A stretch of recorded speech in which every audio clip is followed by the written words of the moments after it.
solo fueras tú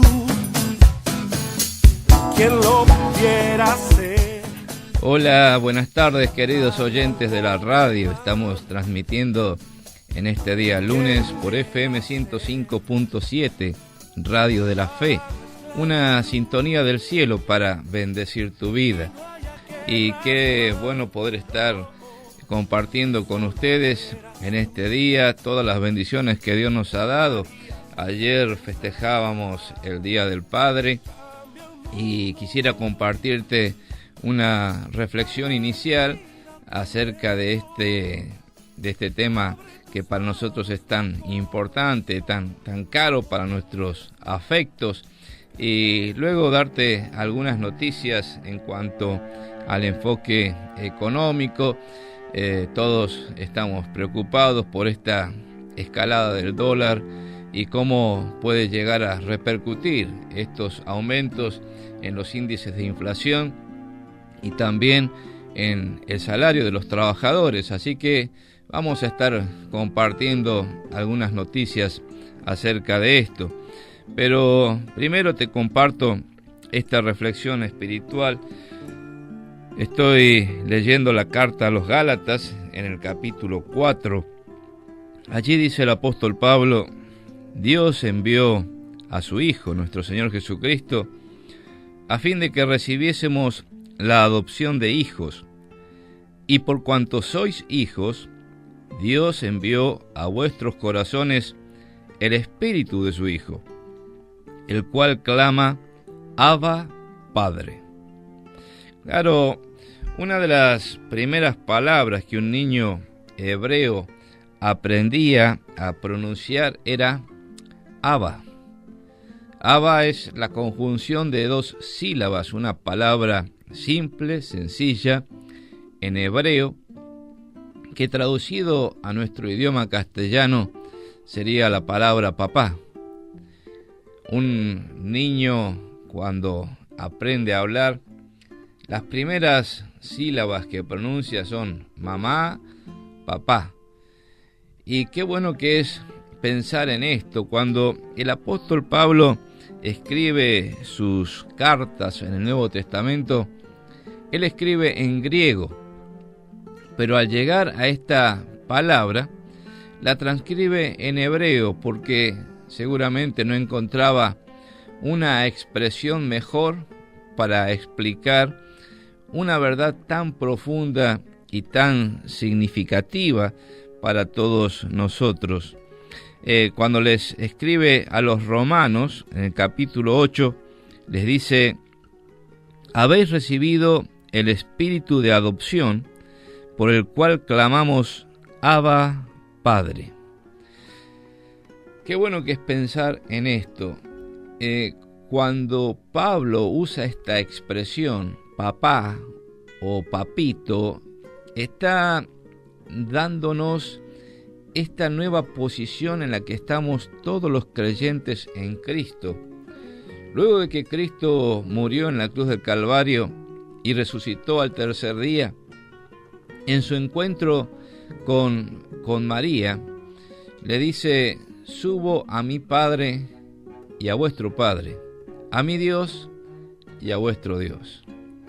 Claro, antes de la resurrección del Señor Jesucristo, ninguna persona individualmente podía llamar a Dios Padre. Dios era el Padre de la nación de Israel, pero nunca se le llamó Padre en sentido personal, individual. Pero a partir de que Cristo muere en la cruz del Calvario y resucita al tercer día, y luego en el día de Pentecostés envía el Espíritu Santo para morar en cada creyente y fundar la iglesia de Cristo como un templo espiritual, entonces cada creyente en su relación personal con Dios puede experimentar esta cercanía, esta ternura de llegar al Dios Santísimo, de llegar al Dios Altísimo, de llegar al Dios majestuoso, soberano, Rey de reyes, Señor de señores, y hablarle con la sencillez de un niño y decirle: papá. Tener a Dios como Padre es haber recibido el amor de Dios en nuestros corazones.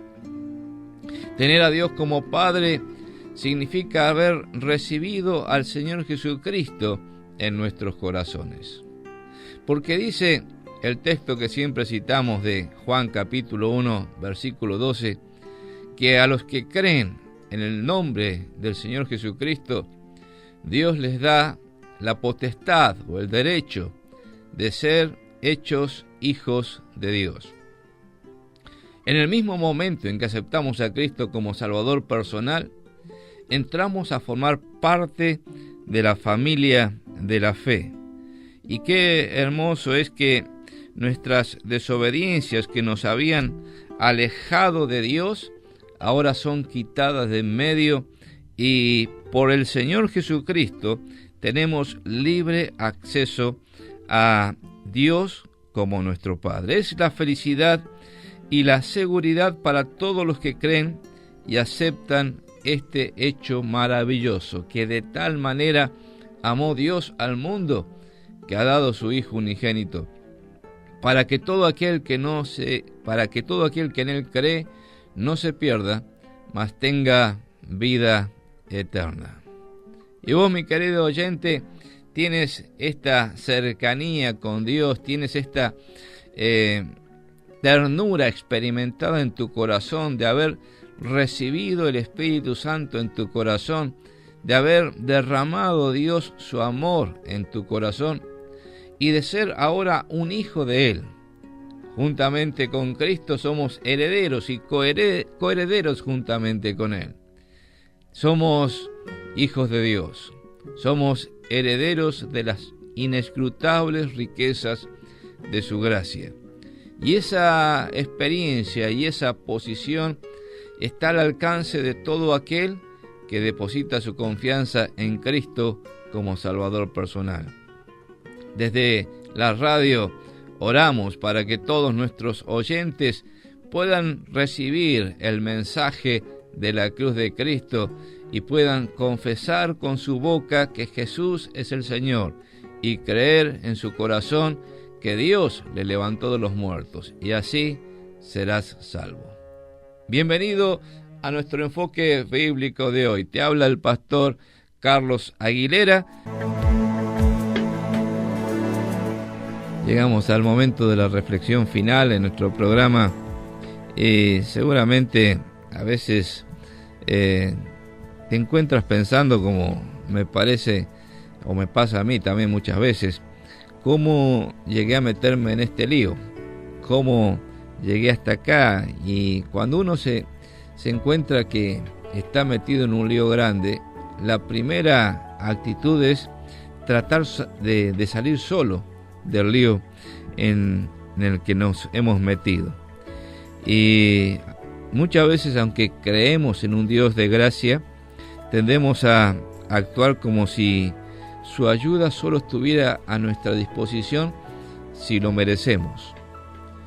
Dice el apóstol Pablo en Filipenses 1:6, el que comenzó en vosotros la buena obra, la perfeccionará hasta el día de Jesucristo. Ahora, ¿cómo nos cuesta a nosotros entender lo que es la gracia de Dios? Y entender cómo Dios actúa en nuestras vidas a través de su gracia. Muchas veces pretendemos que solamente Dios nos va a ayudar si nosotros merecemos su ayuda. Y hay un personaje en la Biblia que demuestra cómo es que actúa la gracia de Dios en nuestra vida cuando nosotros nos hemos metido en un lío que nosotros mismos hemos provocado. Ese es Jacob. El primer encuentro de Dios con Jacob demuestra lo falso de la idea de pensar que Dios solamente nos ayuda si nosotros lo merecemos. Jacob se había pasado la vida intentando alterar su destino. Fíjate que había nacido, en segundo lugar, él era mellizo con Esaú, pero primero salió de la matriz Esaú y luego salió Jacob. Y en ese tiempo era el primogénito el que heredaba toda la bendición de su padre. Y claro, Jacob decidió obtener esa bendición por sí mismo. Y con el tiempo, mediante argucias, mediante engaños a su hermano Esaú y a su padre Jacob, decidió que su padre le diera la bendición a él.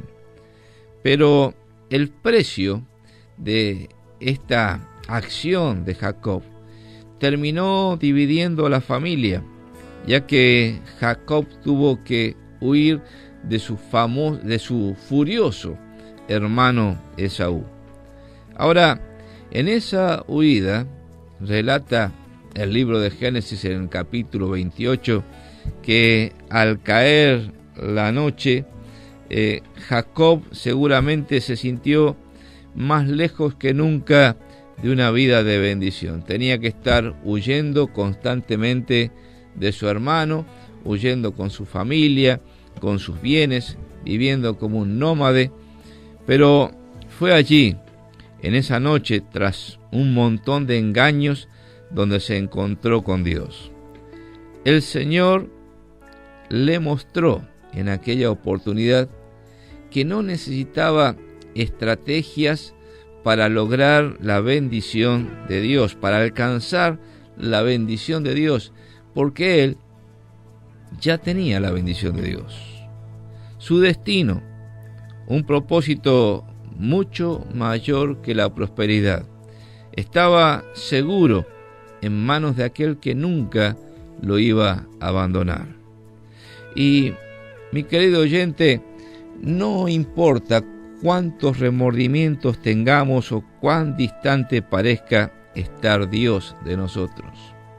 A pesar del lío en que puedas haberte metido, Dios sigue estando allí y nos guía amorosamente a salir de las circunstancias que nosotros mismos hemos provocado y alcanzar su bendición. Por eso deberíamos orar y decirle: Señor, recuérdanos que cumplirás tu propósito en nosotros. Dios nunca deja de amarnos y de cumplir su propósito en nuestras vidas. Mi querido oyente, recordá esto, que es un texto clásico de la carta a los Filipenses: el que comenzó en vosotros la buena obra, la perfeccionará hasta el día de Jesucristo.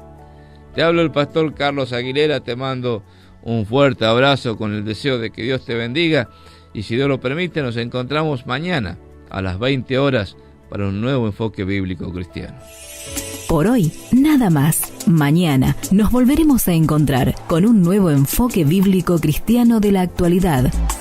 Por Radio de la Fe, una sintonía del cielo para bendecir tu vida. Por su compañía, muchas gracias.